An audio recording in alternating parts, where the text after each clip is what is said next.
है everybody, this is Mangesh Deshwal. Welcome to dear IAS approach family. तो दोस्तों आज के इस लेक्चर में हम क्या पढ़ेंगे? आज के इस लेक्चर में हम पढ़ने जा रहे हैं 8 नंबर चैप्टर बाजार में एक कमीज ए शर्ट इन द मार्केट। तो दोस्तों अपने लास्ट चैप्टर में क्या पढ़ा था? लास्ट चैप्टर में हमने ये पढ़ा था कि टाइप्स ऑफ मार्केट, कई प्रकार के मार्केट होते हैं, मार्केट के कई प्रकार होते हैं। जिसे वीकली मार्केट पढ़ा था, मोहल्ले की दुकानें पढ़ी थी हमने। इसके अलावा आपने यहाँ पर एक बड़ा मॉल के बारे में पढ़ा था, जो शॉपिंग कॉम्प्लेक्स और मॉल होते हैं। यानी कि मार्केट के अंदर कई प्रकार के मार्केट होते हैं जिनसे हम प्रोडक्ट को परचेज करते हैं, ठीक है, अलग अलग मार्केट से। इस चैप्टर के अंदर हम क्या पढ़ेंगे? यहाँ पर इस चैप्टर में हम एक कमीज की कहानी पढ़ेंगे। चलो इसके बारे में मैं बाद में एक्सप्लेन करता हूँ, पहले लिंक करते हैं दूसरे चैप्टर से जो अपने लास्ट चैप्टर हमने पढ़ा है।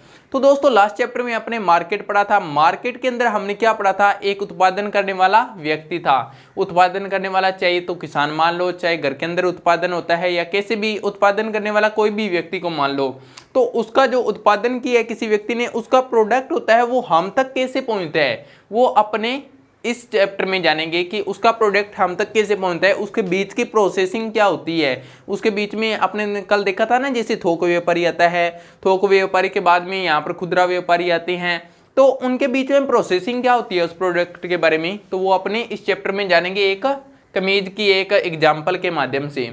इस चैप्टर में हम क्या पढ़ने वाले हैं? यहाँ पर इंट्रोडक्शन पार्ट। इंट्रोडक्शन पार्ट का आपको पता है कि इसके अंदर सार होगा। यहाँ पर इंट्रोडक्शन पार्ट में इस अध्याय में हम क्या पढ़ेंगे? एक कमीज की कहानी पढ़ेंगे। एक कमीज की कहानी के माध्यम से मैं आपको पहले समरी बता देता हूं, जैसे इसके बाद में बता दूंगा। तो एक कमीज है, कमीज कैसे बनती है? कपास से बनती है, ठीक है। कपास कहाँ पर होती है? खेतों में होती है। खेतों में कौन उगाता है? किसान उगाता है। तो इस चैप्टर के अंदर है कि एक व्यक्ति किसान है जो कपास को उगा रहा है। कपास को उगाने के बाद में वो मोहल्ले की दुकान में बेचता है। मोहल्ले की दुकान वाले आगे मार्केट में बेचते हैं, मार्केट वाले आगे फैक्ट्रियों में बेचते हैं, फैक्ट्रियों वाले आगे विदेशों में बेचते हैं। तो वहाँ पर ऐसे कमीज बन जाती है उसके धागों की।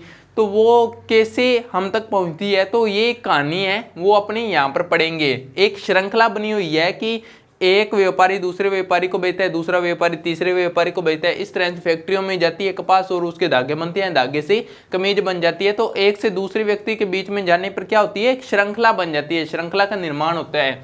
तो वो अपने इस चैप्टर में यहाँ पर पढ़ेंगे। तो देखिए दोस्तों, इस अध्याय में एक कमीज की कहानी है। एक कमीज की कहानी जो कपास के उत्पादन से कमीज के बिकने पर समाप्त हो जाती है। ये कहानी क्या है? एक कपास के उत्पादन से कमीज के बिकने पर समाप्त हो जाती है। यानी कपास का उत्पादन होता है पहले और बाद में कपास के धागे बनते हैं, धागे से कमीज बनती है, कमीज बिक जाती है, तो ये कहानी समाप्त हो जाती है, ठीक है। फिर आगे बाजार की श्रृंखला कपास उगाने वाले को कैसे सुपर बाजार में कमीज खरीदने वाले से जोड़ती है। यानी कि आप अगर किसान हो, मान लो कि मैं किसान है, तो मैंने अब कमीज यहाँ पर मैंने कपास बोई है, तो मैं कैसे जुड़ूंगा उस व्यक्ति से जिसने उस कमीज को खरीदा है। यानी कि मैंने तो कपास उगा दी, तो कपास की तो आगे कमीज बनेगी ना। कमीज खरीदने वाला जो व्यक्ति होगा मेरे से कैसे जुड़ेगा, लिंक होगा, तो वो अपने इस चैप्टर में देखेंगे। फिर आगे देखते हैं, एक क्वेश्चन होगा इस चैप्टर के अंदर। ये क्वेश्चन क्या है? प्रत्येक दुकानदार और अन्य कमीज बनाने वाले में योगदान देने वाले सहभागियों को समान लाभ प्राप्त होता है। ये कह रहा है कि क्या प्रत्येक दुकानदार जो आगे जैसे व्यापारी होते हैं, एक व्यापारी दूसरे को बेचता है, दूसरा व्यापारी तीसरे को सामान बेचता है, तो क्या जो उत्पादन करने वाला है या फिर उसके अंदर सहभागी, यानी कि अंदर चाहे वो धागे बनाने वाले हैं, चाहे कपड़ा बनाने वाले हैं, चाहे व्यापारी है बेचने वाले, क्या सभी को समान लाभ प्राप्त होता है या फिर अलग अलग होता है? तो इस क्वेश्चन का आंसर अपने इस चैप्टर में जानने की कोशिश करेंगे। आई होप आपको ये समझ में आया होगा। तो अब चलते हैं अपने नेक्स्ट पार्ट में।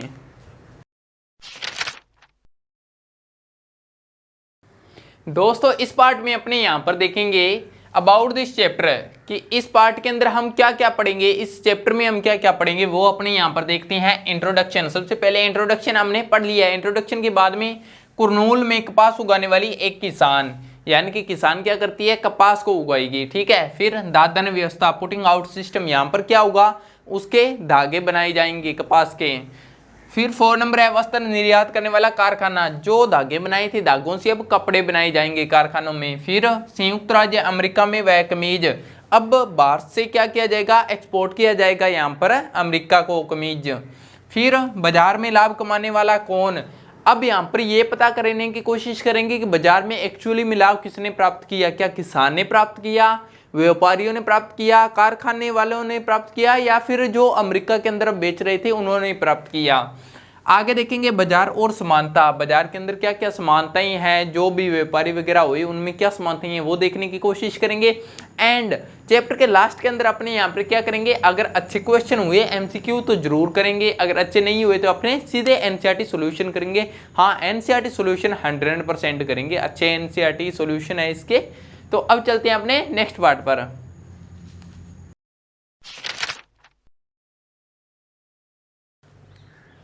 तो दोस्तों आगे इस पार्ट में अपने यहाँ पर क्या देखेंगे, यहाँ पर अपने देखेंगे कुरनूल में कपास उगाने वाली एक किसान। ठीक है, स्वप्ना जो कुरनूल आंध्र प्रदेश की एक छोटी किसान है। कुरनूल क्या है, कुरनूल एक गांव है आंध्र प्रदेश के अंदर। तो वहाँ पर स्वप्ना यानी लड़की वहाँ की एक किसान है, वह अपने खेत में कपास उगाती है। रुई एकत्रित हो जाने के बाद वह उसे बाजार में एक स्थानीय व्यापारी के पास में लेकर जाती है। तो क्या है दोस्तों कहानी, क्या है कहानी की शुरुआत कैसी है कि स्वप्ना जो आंध्र प्रदेश के अंदर एक कुरनूल गांव में रहती है, वहाँ पर कपास उगाती है। कपास अब तुरंत तो ऐसी तो है नहीं सारी की सारी एक साथ में इकट्ठी कर लें, क्योंकि कपास तो धीरे धीरे इकट्ठी करनी पड़ती है, एक साथ में आती नहीं है। तो धीरे धीरे इकट्ठी करती है और जब इकट्ठी हो जाती है तो उसके बाद में वो लेकर जाती है एक बाजार में, और बाजार में भी किसके पास जाती है, स्थानीय व्यापारी के पास में। ठीक है, जो व्यापारी दूसरे होते हैं मार्केट के अंदर उनके पास में नहीं जाती है, स्थानीय व्यापारी के पास में जाती है, जो दुकानदार वाले होते हैं उनके पास में जाती है। तो उनके पास में क्यों जाती है, रीजन क्या है, ये तो अपने को ही पता है। स्थानीय व्यापारी के पास में जाएंगे तो पैसे कम देंगे, पैसे कम देगा वो। अब अगर मोहल्ले की दुकान या कहीं पर जाएंगे तो पास लेकर तो पैसे कम ही देंगे, अगर मार्केट में बेचेंगे तो ज़्यादा देंगे। तो वो क्यों लेकर जाती है उसके पास में, उसका भी एक रीजन है, वो देखते हैं यहाँ पर।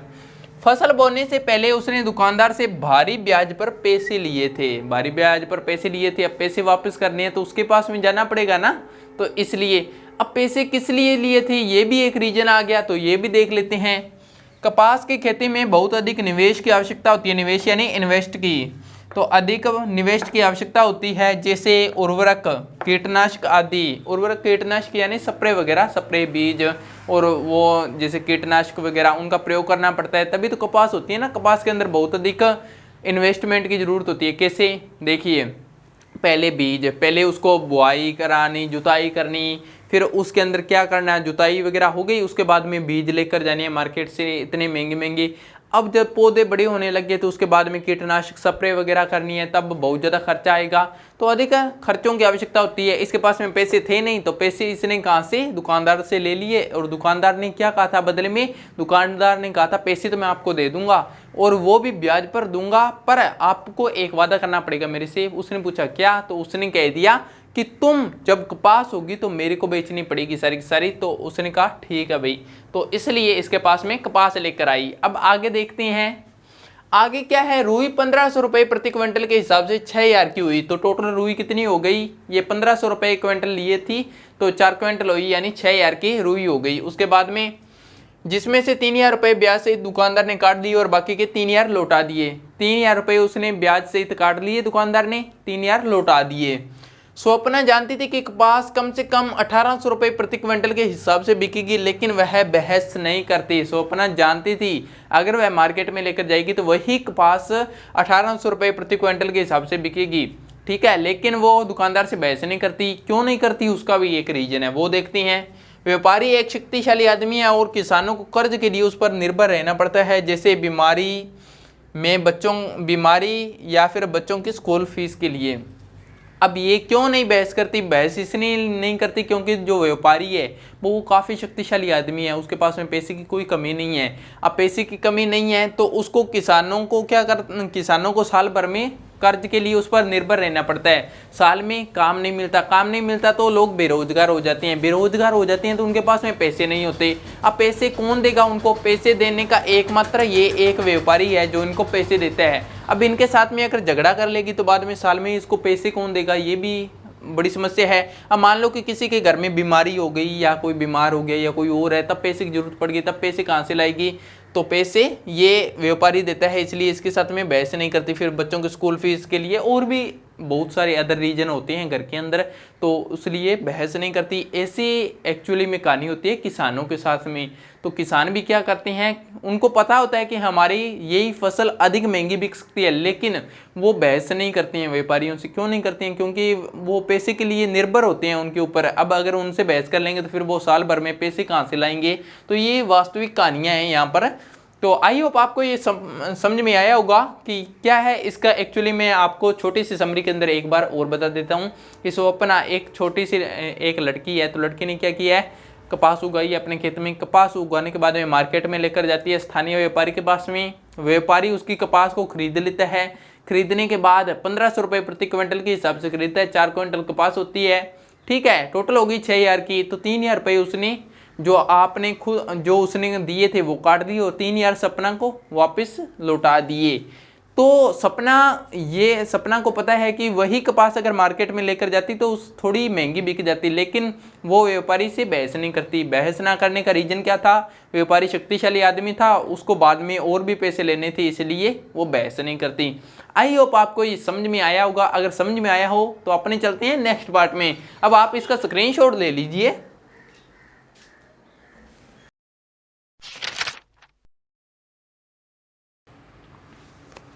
तो दोस्तों आगे नेक्स्ट देखते हैं अपने दादन व्यवस्था, पुटिंग आउट सिस्टम। दादन व्यवस्था क्या होती है, पुटिंग आउट सिस्टम क्या होती है, तो ये अपने इस पार्ट को जब करेंगे तो अपने को समझ में आ जाएगा, ठीक है। तो आगे करते हैं।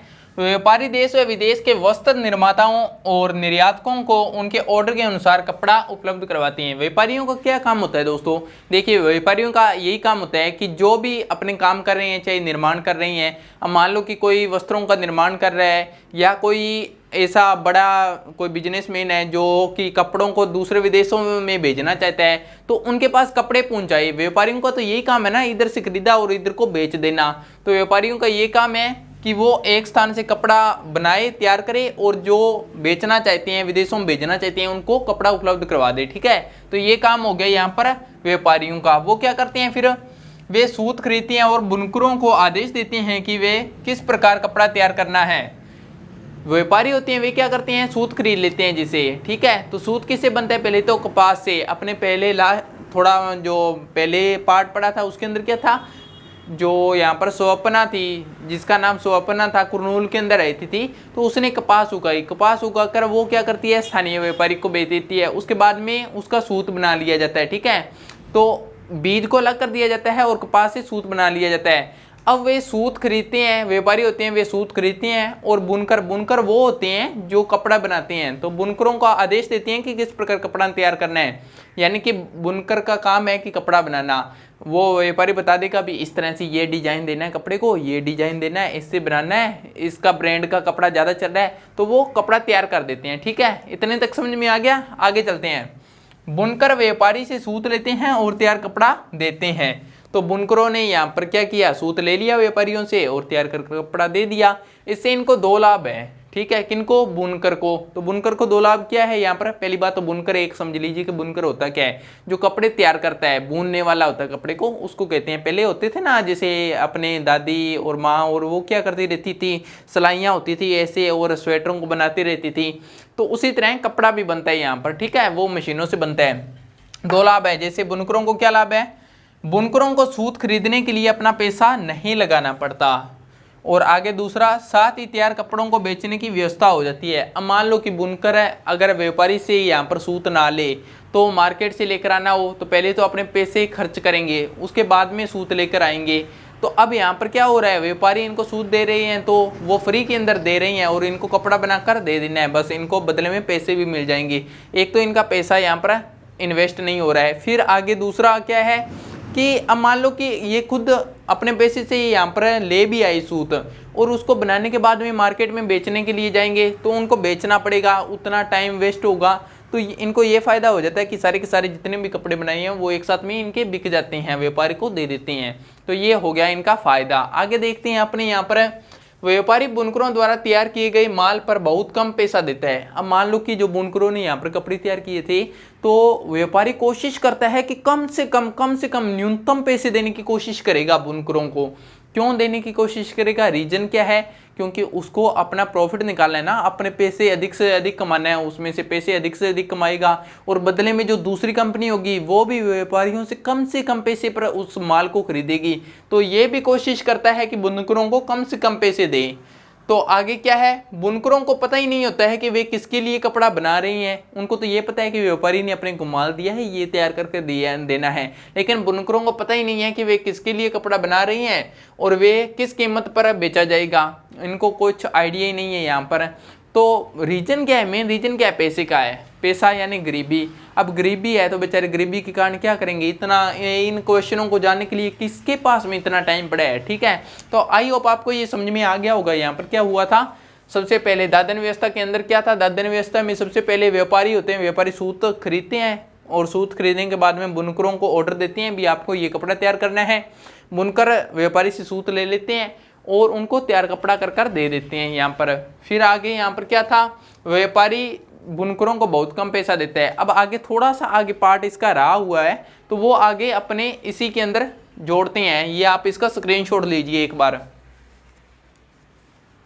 तो दोस्तों आगे अपने यहाँ पर देखते हैं लास्ट वीडियो के अंदर क्या हुआ था, लास्ट पार्ट के अंदर थोड़ा सा रह गया था, आगे देखते हैं। बुनकर अपनी सारी पूंजी लगाकर या ऊंची ब्याज दर पर ऋण लेकर करंगे खरीदते हैं।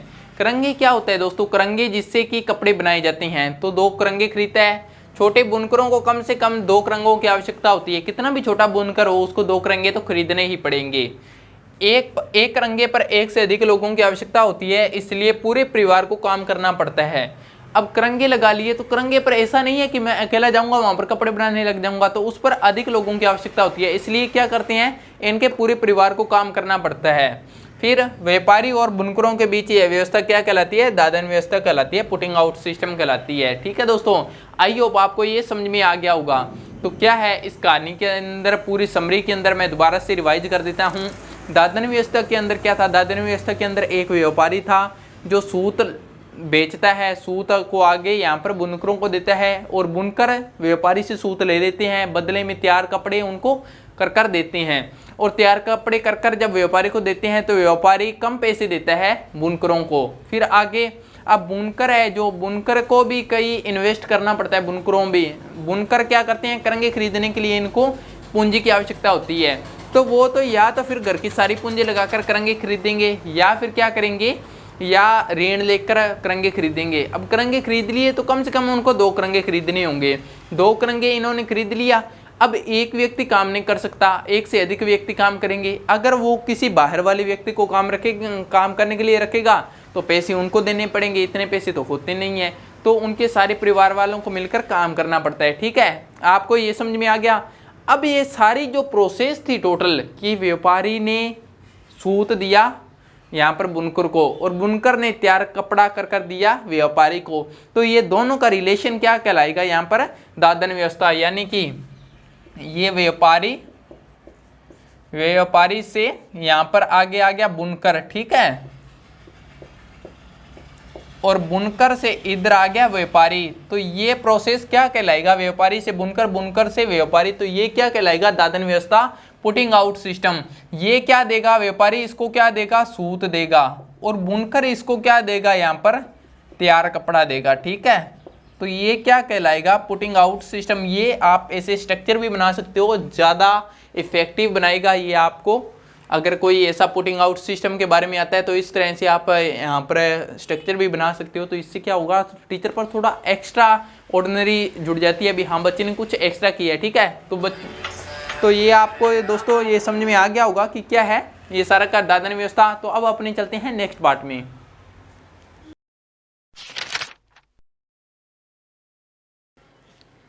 तो दोस्तों अब आगे इस पार्ट में क्या देखने वाले हैं, आगे इस पार्ट में यहाँ पर हम देखेंगे दिल्ली के निकट वस्त्र निर्यात करने वाला कारखाना। अपनी कहानी कहाँ पर पहुंच चुकी है। कहानी शुरुआत के अंदर कैसी थी, एक सोपना थी, सोपना लड़की थी जिसने क्या किया था, कपास उगाई थी, कपास को दुकानदार को बेच कर आई थी, दुकानदार ने क्या किया था, व्यापारी को बेच दिया था। व्यापारी को बेचने से पहले क्या हुआ था, बीजों को अलग कर सूत बना दिया गया था। व्यापारियों ने सूत दे दिया आगे बुनकरों को, बुनकरों ने कपड़े तैयार कर दे दिए, सादे कपड़े, वाइट कपड़े, ठीक है, सादे। तो वो कपड़े तैयार कर दे दिए धागों से, ऐसे बुन कर। अब बुनकरों से आगे कहानी आती है। यहाँ पर बुनकरों ने क्या किया, फिर वापस व्यापारियों को दे दिए थे कपड़े तैयार कर कर। तो अब व्यापारियों ने क्या किया यहाँ पर, व्यापारी, अब आगे देखते हैं व्यापारी से आगे की कहानी क्या है। व्यापारी बुनकरों द्वारा बनाए गए वस्त्र को दिल्ली के पास निर्यात करने वाले एक कारखाने में बेचता है। यानी कि अब व्यापारियों के पास में जो कपड़े आ गए थे, बुनकरों ने बनाकर दे दिए थे, तो अब व्यापारी क्या करेगा, उन कपड़ों को वो दिल्ली के पास में एक कारखाना है वहां पर बेचेगा। ठीक है, दिल्ली क्यों, कहीं पर भी बेच सकता है, जहां पर कारखाने हो उसकी मर्जी है, कहीं पर बेचे। लेकिन इस चैप्टर में ये कहा गया है कि उसने दिल्ली के निकट एक कारखाना है वहां पर उन वस्त्रों को बेचा। फिर आगे, वस्त्र बनाने वाली फैक्ट्री इसका उपयोग कमीजें बनाने में करेगी। तो जो कपड़े पहले बने हुए हैं जो व्यापारियों के पास में है वो सीधे सादे हैं, ठीक है, सिंपल है, वो वाइट कलर के कपड़े हैं, अभी तक पूरे तैयार नहीं है। लेकिन यहाँ फैक्ट्री के अंदर क्या करेंगे, इन वस्त्रों से क्या करेंगे, यहाँ पर कमीजें बना देंगे। जैसे ये मैंने पहन रखी है ना ये कमीज, पहले तो ये सादा कपड़ा होता है जैसे, तो ये फैक्ट्री वाले क्या करेंगे, इस कपड़े का ऐसे कमीज ऐसे डिजाइन तैयार कर देंगे यहाँ पर, तो वो कमीजें बनाएंगे। फिर ये कमीजें विदेशों में निर्यात की जाती है, तो ये कमीजें बनाकर कहाँ पर, विदेशों को यहाँ पर एक्सपोर्ट कर देंगे, निर्यात कर देंगे। ठीक है, निर्यात यानी किसी देश को अपना प्रोडक्ट यानी सामानों को भेजना। फिर आगे, बड़े बड़े स्टोर्स के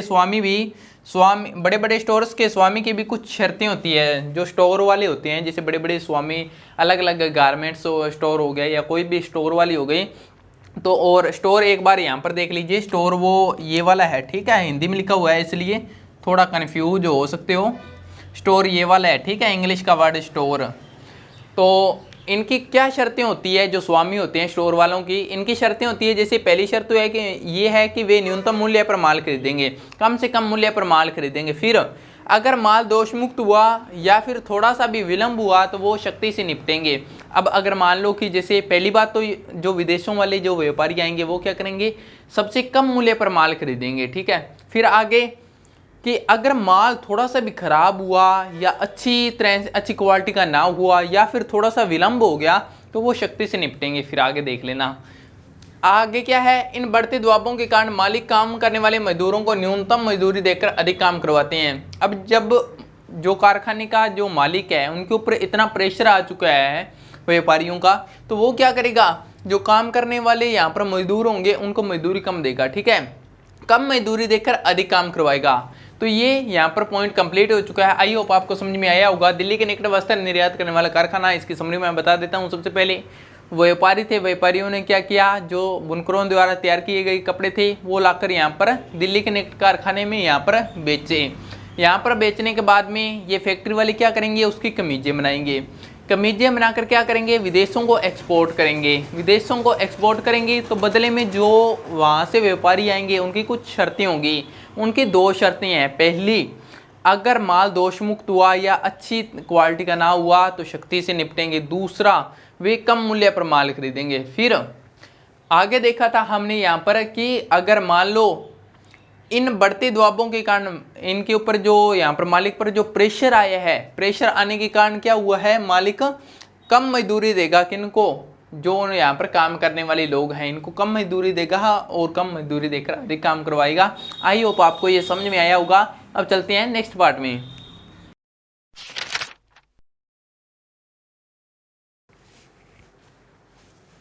तो दोस्तों आगे अपने इस पार्ट में यहाँ पर देखते हैं संयुक्त राज्य अमेरिका में वह कमीज। अब मान लो कि इंडिया से क्या, संयुक्त राज्य अमेरिका यूएसए में कमीज पहुंच चुकी है अपने इंडिया से। ठीक है, तो अब यहाँ पर देखते हैं संयुक्त राज्य अमेरिका के कपड़ों की दुकानों में अनेकों कमीजें हैं। जो वहाँ पर संयुक्त राज्य अमेरिका है वहाँ पर कपड़ों की दुकानें हैं तो उसमें अनेकों कमीजें हैं। इनकी कीमत $26 यानी कि 1800 रुपये है। $26 है एक कमीज की, तो अपने रुपयों के अंदर अगर माने तो 1800 रुपये एक कमीज की कीमत हो गई। ये रही यूएसए के अंदर पड़ी अपने इंडिया की कमीज। ठीक है, इसकी कीमत कितनी है, $26 यानी 1800 रुपये। 1800 रुपये इसकी टोटल प्राइस है। यहाँ पर अपने इंडिया से ये कमीज कितने की खरीदी, 300 रुपये की। अब आप सोच लो कि इंडिया से 300 रुपये की कमीज खरीदी है और यहाँ पर यूएसए में जाकर ये कितने की 1800 रुपये में बेच रहा है। तो कैसे भाई, यहाँ पर सारा देखते हैं। इंडिया से 300 रुपये की इसने खरीदी, 300 ये हो गई। भंडारण यानी ट्रांसपोर्ट का खर्चा आ गया इसका 200 रुपये। ठीक है, 500 हो गई। फिर 500 के अंदर विज्ञापन एडवर्टाइजमेंट की कि हमारे पास में ये अपने पास में ये कमीजें हैं ऐसी है जैसे अपने व्हाट्सएप पर करते हैं ना कि भाई सारों को जैसे शेयर करते हैं, भी हमारे पास में ये कमीजें हैं, हमारे पास ये कमीजें हैं, इसको खरीदें। तो वैसे यहाँ पर क्या किया, विज्ञापन एडवर्टाइजमेंट की 400 रुपये, ये टोटल हो गए 900 रुपये, 300 200 400 ये हो गए 900 रुपये, 900 हो गए, टोटल थी 1800 की, और 1800 में से 900 निकाले तो 900 का इनको लाभ हो गया। एक कमीज से इसने कितने रुपए कमाए, 900 रुपये। आप सोच लो कि कितने ज़्यादा रुपए कमाए हैं। कुछ भी नहीं किया, खरीद कर ले गए थे इंडिया से, बेच दी, 900 रुपये कमा लिए। अपने पहले तो कपास उगाई, फिर उसको धागे बुने, फिर बनाई, तब जाकर अब अपने इंडिया का निकालते हैं, इंडिया वालों ने कितने पैसे कमाए यहाँ पर। ठीक है, टोटल यहाँ पर देखते हैं, वस्त्र निर्यातक को बेची गई ये 300 रुपये में, अपने विदेश वालों को बेची थी। यहाँ पर कितने की बेची थी, 300 की टोटल बेची थी। ठीक है, तो 300 की बेची थी, तो 300 रुपये तो सारा टोटल हो गया, ये 300 कमाया था। लेकिन 300 में खर्चा कितना आया था वो निकालते हैं। कच्चे व कपड़े व कच्चे माल का मूल्य है, जो कच्चा माल है, कच्चे माल का मूल्य कितना हो गया, कपड़े का कच्चे माल का 100 रुपये प्रति कमीज का, एक कमीज का 100 रुपये खर्चा। ठीक है, फिर आगे कामगारों की मजदूरी, जो वहाँ पर काम करने वाले थे उनकी मजदूरी कितनी लगी, 25 रुपये प्रति कमीज यहाँ पर। ठीक है, कार्यालय चलाने का खर्च, जिसमें ये बनाई गई थी वहाँ पर कार्यालय चलाया, वो खर्च कितना आया, 25 रुपये प्रति कमीज। फिर वस्त्र निर्यातक को प्रति कमीज में लाभ प्राप्त है, जो वस्त्र निर्यात करने वाला था, एक्सपोर्ट करने वाला था, जो फैक्ट्री का मालिक था, उसको कितना पैसा बचा, टोटल कमाई थी उसने 300, 300 में से ये घटा दो कितनी है, 300 में से 100 ये हो गए, 25 ये हो गए 125, और 25 ये हो गई 150, यानी 300 में से 150 गए, कितने बचे, 150 रुपये। ठीक है, तो ये 150 रुपये अपने इंडिया वालों ने कमाए, यानी कि जो दिल्ली के निकट फैक्ट्री थी, फैक्ट्री वालों ने 150 रुपये कमाई यहाँ पर। ठीक है, तो दोस्तों यहाँ पर आपको एक चीज़ समझ में आई होगी कि यहाँ पर कपड़ा अपना, रुई अपनी, बनाने वाले अपने, कमाई कितने, 150 रुपये। और इधर यहाँ पर यूएसए में ना इनका कपड़ा, ना बनाने वाले, ना कोई कपास इनकी, कितने बनाए इन्होंने, यहाँ पर कमाई कितने, 900 और इधर 150, कितना डिफरेंस हो गया है ना, कितनी है ना, ये इनका कुछ भी नहीं था फिर भी इतना कमा लिया, और हमारा सब कुछ था तो भी 150 रुपये कमाई। तो आप समझ चुके हैं, आप समझदार हैं अब। ठीक है, बताने की जरूरत नहीं है, आप स्क्रीनशॉट लीजिए इसका अब। एंड अब चलते हैं अपने नेक्स्ट पार्ट में, मिलती हैं। तो दोस्तों अब अपने यहाँ पर लास्ट पॉइंट को देखते हैं। इस पॉइंट में क्या है, इसमें है बाजार में लाभ कमाने वाला कौन, बाजार में किसने सबसे ज़्यादा लाभ कमाया और किसने सबसे कम लाभ कमाया, ये अपने को इससे पता चलेगा। बाजार में सबसे अधिक लाभ कमाने वाले व्यक्ति और बाजार में सबसे कम लाभ कमाने वाले व्यक्ति। सबसे अधिक लाभ किसने कमाया, आपको कहानी के अंदर समझ में आ ही गया होगा। सबसे ज़्यादा लाभ किसने कमाया था, विदेशी कंपनियों ने। और उससे कम किसने कमाया था, दिल्ली वाली जो फैक्ट्री थी निर्यात करने वाली उसने। उससे कम किसने कमाया था, जो व्यापारी था उसने। ठीक है, तो विदेशी व्यवसायी, वस्त्र निर्यातक और व्यापारी, तीनों के नाम आगे जिसने सबसे अधिक लाभ कमाया था। फिर सबसे कम किसने, बुनकर ने। बुनकर कौन था, जो जिन्होंने कपड़े बनाकर दिए थे, सूत खरीदा था और कपड़े बनाकर दिए थे, उनको कम लाभ प्राप्त हुआ था। फिर उससे भी कम लाभ किसे, जो स्वप्ना, जिसने उत्पादन किया था, उत्पादन यानी कपास को बोकर बीज कर वो बेच कर आई थी उसको, तो यहाँ पर उसको भी कम लाभ प्राप्त हुआ था। ये आपको समझ में आ गया। आगे चलते हैं यहाँ पर बाजार और समानता। इसमें हमने क्या देखा बाजार और समानता में, कि विदेशी व्यवसायी ने अधिक मुनाफा कमाया। ठीक है, फिर निर्यातक कंपनी ने भी अधिक मुनाफा कमाया, व्यापारी था उसने बीच में मुनाफा कमा लिया, ना ही सबसे ज़्यादा ना ही अधिक, यानी एक लेवल का कमा लिया। बुनकर ने बहुत कम मुनाफा कमाया और स्वप्ना ने भी बहुत कम मुनाफा कमाया। होना तो एक्चुअली में सारे को इक्वल चाहिए था, लेकिन इसको स्वप्ना को ज़्यादा मिलना चाहिए था, क्योंकि इसने यहाँ पर कपास वगैरह बोई है, तो इसको तो सबसे कम हुआ। बुनकर ने कपड़ा बनाया, इसको भी कम हुआ।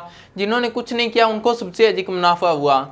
अब देखिए एक सुझाव क्या है लास्ट के अंदर जाते जाते, प्रजातंत्र के अंतर्गत सबको बराबर मजदूरी मिलनी चाहिए। ठीक है, लोकतंत्र, प्रजातंत्र यानी लोकतंत्र, डेमोक्रेसी के अंदर क्या है, सभी को बराबर मजदूरी मिलनी चाहिए। यहाँ पर इसका एक सोल्यूशन भी हो सकता है कि सबको बराबर मजदूरी किस प्रकार से मिल सकती है, सहकारी संस्था। सहकारी संस्था, कोऑपरेटिव, ये क्या होता है, सहकारी संस्था क्या होती है, ये अपने यहाँ पर नेक्स्ट चैप्टर में पता करेंगे अच्छे से। और नेक्स्ट चैप्टर सहकारी संस्था के बारे में है, इसके बारे में अच्छे से पता करेंगे कि सहकारी संस्था का निर्माण करके कैसे मुनाफा अपने को कमाया जा सकता है। सहकारी संस्था होती तो यहाँ पर इनको भी लाभ होता, पर सहकारी संस्था ना होने के कारण इनको लाभ नहीं हुआ। तो क्या होती है सहकारी संस्था, वो अपने नेक्स्ट चैप्टर में पढ़ेंगे। आप इसका स्क्रीनशॉट लेना चाहते हैं तो ले सकते हैं। एंड अब मिलेंगे अपने नेक्स्ट चैप्टर के अंदर। ओ सॉरी बधाई देना आपको भूल गया, बहुत बहुत कॉन्ग्रेचुलेशन, आपको बहुत बहुत बधाई हो, ये चैप्टर आपका कंप्लीट हुआ। कंप्लीट अभी हाफ हुआ है, कंप्लीट नहीं हुआ है। एनसीईआरटी सॉल्यूशन अभी पढ़े हैं, ठीक है। तो अब मिलते हैं नेक्स्ट चैप्टर के अंदर। नेक्स्ट चैप्टर से पहले अपने एनसीईआरटी सॉल्यूशन में मिलते हैं।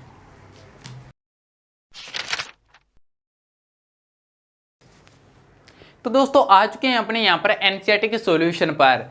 दोस्तों एक दुखी की बात ये है कि इस चैप्टर के अंदर ना ही एमसीक्यू क्वेश्चन अच्छे हैं ना ही एनसीईआरटी के सॉल्यूशन है। बट फिर भी मैं एनसीईआरटी के सॉल्यूशन यहाँ पर करवा रहा हूँ कि यहाँ पे ये ना कह दो कि सर ने पहले एमसीक्यू क्वेश्चन बंद करिए और अब ये एनसीईआरटी सॉल्यूशन में बंद कर रहे हैं। तो मैं पहले ये करवा देता हूँ, इतने अच्छे नहीं है, बाकी आप कर लेना, ठीक है। आपको वैसे चैप्टर अच्छे से किया है तो वैसे आपको याद ही है ये। तो फर्स्ट क्वेश्चन है यहाँ पर, स्वप्ना ने अपनी रुई कुरनूल के रुई बाजार में न बेचकर व्यापारी को क्यों बेच दी। तो आपको पता है कि सपना ने क्यों बेची थी कुरनूल के बाजार में रुई ना बेचकर दुकानदार को क्यों बेची थी। इसलिए दुकानदार को बेची थी क्योंकि उसने भारी कर्जे पर पैसे लिए हुए थे। अब कर्जे के पैसे देने हैं तो उसको देनी होगी, साथ में उसने वादा किया था, जो व्यापारी था उसको वादा किया था कि मेरी जो भी फसल होगी मैं आपको बेचूंगी, ठीक है। तो यही आपको लिख देना है। स्वप्ना ने भारी ब्याज दर पर दुकानदार से ऋण दिया था जिसे उसे चुकाना था। फिर ऋण देते वक्त स्वप्ना ने दुकानदार से वादा किया था कि वह अपनी सारी फसल उसे ही बेचेगी। हो गया फर्स्ट क्वेश्चन। सेकंड क्वेश्चन, वस्त्र निर्यातक कारखाने में काम करने वाले मजदूरों के काम के हालात और उन्हें दी जाने वाली मजदूरी का वर्णन। यानी कि जो वस्त्र निर्यात करने वाली जो कंपनी है, फैक्ट्री है, उसके अंदर मजदूरों के क्या हालात है वो आपको बताना है। इसके अंदर बता दो, वस्त्र निर्यातक कारखाने में काम करने वाले सारे मजदूर अस्थायी कर्मचारी है। अस्थायी कर्मचारी किसे कहते हैं दोस्तों? अस्थायी कर्मचारी उसे कहा जाता है जिसे अपनी इच्छा से जब भी चाहे उसको हटा दिया जाए, ठीक है। अस्थायी कर्मचारी है अर्थात इन्हें कभी भी हटाया जा सकता है। तो सेकंड नंबर देखिए, कामगारों को मजदूरी उनकी कार्यकुशलता के आधार पर तय की जाती है। काम करने वालों में अधिकतम वेतन 3000 रुपये प्रतिमाह दर्जी को मिलता है, ठीक है। तो ये सबसे अधिक वेतन दर्जी को मिलता है और कार्यकुशलता के अनुसार ये वेतन तय किया जाता है। स्त्रियों को सहायक के रूप में रखा जाता है, जैसे बटन लगाने, धागे काटने, इस्त्री करने के लिए, इन सब कामों के लिए स्त्रियों को रखा जाता है। तो आई होप आपको ये समझ में आ गया होगा। बिल्कुल सिंपल क्वेश्चन है, कुछ ऐसा है नहीं इनके अंदर। तो आप यहाँ पर स्क्रीनशॉट लीजिए। एंड एक क्वेश्चन और है तो वो थर्ड भी अपने यहाँ पर करते हैं। तो दोस्तों आगे अपने यहाँ पर थर्ड क्वेश्चन देखते हैं। ये लास्ट क्वेश्चन है, ऐसी किसी चीज़ के बारे में सोचिए जिसे हम सब इस्तेमाल करते हैं। वह चीनी, चाय, दूध, पेन, कागज, पेंसिल आदि कुछ भी हो सकती है। चर्चा कीजिए कि यह वस्तु बाजारों की किस श्रृंखला से होती हुई आप तक पहुंचती है। अच्छा क्वेश्चन नहीं है वैसे तो, आपके समझने वाला है। आपको समझ गए में आ गया तो आप चुटकी में ऐसे लिख दोगे, ठीक है, इस क्वेश्चन को।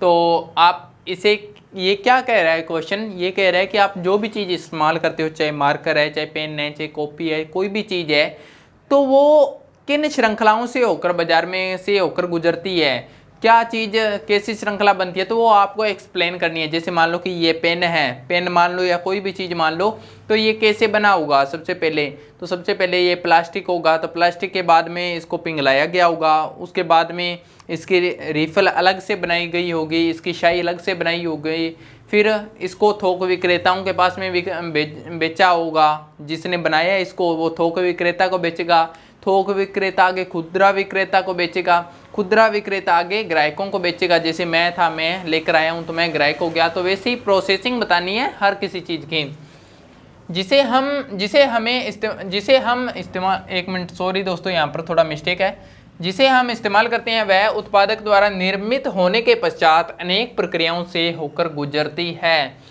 ये चीज़ तो आपको भी पता है कि कोई भी वस्तु होती है जहाँ पर उसका निर्माण होता है, तो ऐसा नहीं है कि वो डायरेक्ट आप तक पहुँच जाएगी, वो अनेकों प्रक्रियाओं से होकर गुजरेगी। आपसे पहले बहुत सारे लोग उसको ले लेंगे, ठीक है। जैसे गन्ना का एग्जाम्पल दिया मैंने। गन्ने का उत्पादन किसान अपने खेत में करता है, उसके पश्चात वह उसे थोक विक्रेताओं को बेच देता है। मान लो कि गन्ना है तो गन्ने जिसे किसान ने उगाया तो 10 टन 20 टन उसने गन्ना उगा लिया। अब वो क्या करेगा, थोक विक्रेता को बेचेगा। थोक विक्रेता कौन होता है? जो उसकी सारी फसल को एक साथ में ले ले, ठीक है। थोक विक्रेता इस गन्ने को आगे खुदरा व्यापारियों को बेचता है। थोक विक्रेता होगा वो किनको बेचेगा? खुदरा व्यापारियों को बेच देगा। खुदरा व्यापारी कौन होता है? जो ग्राहकों को सामान बेचता है। और खुदरा विक्रेता इस गन्ने का जूस आगे ग्राहकों में बांट देता है। ठीक है दोस्तों, तो क्या करेगा खुदरा विक्रेता? गन्ने को तो खरीदेंगे नहीं, ग्राहक है जो, तो ग्राहक तो जूस पियेंगे, तो जूस बनाकर वो बेच देगा। इसी प्रकार हमारे द्वारा प्रयोग की जाने वाली प्रत्येक वस्तु जैसे पेन, कागज, पेंसिल अनेक प्रक्रियाओं से होकर गुजरती है। आई होप आपको दोस्तों समझ में आ गया होगा एंड क्वेश्चन भी समझ में आ गया होगा। इसमें कोई लिखने वाली, याद करने वाली कोई बात नहीं है, समझने वाली है, वो आप वैसे ही समझ चुके हैं। लास्ट चैप्टर के अंदर सेम मैंने बहुत ही अच्छी तरह से समझाया था ये। ठीक है, तो आई होप आपको ये चैप्टर समझ में आया होगा, इंटरेस्टिंग लगा होगा एंड आपका चैप्टर कंप्लीट हुआ। अब आपको पूर्ण बधाई मिलनी चाहिए। वेरी वेरी कॉन्ग्रेचुलेशन एंड अब मिलते हैं अपने नेक्स्ट पार्ट के अंदर। Thank you.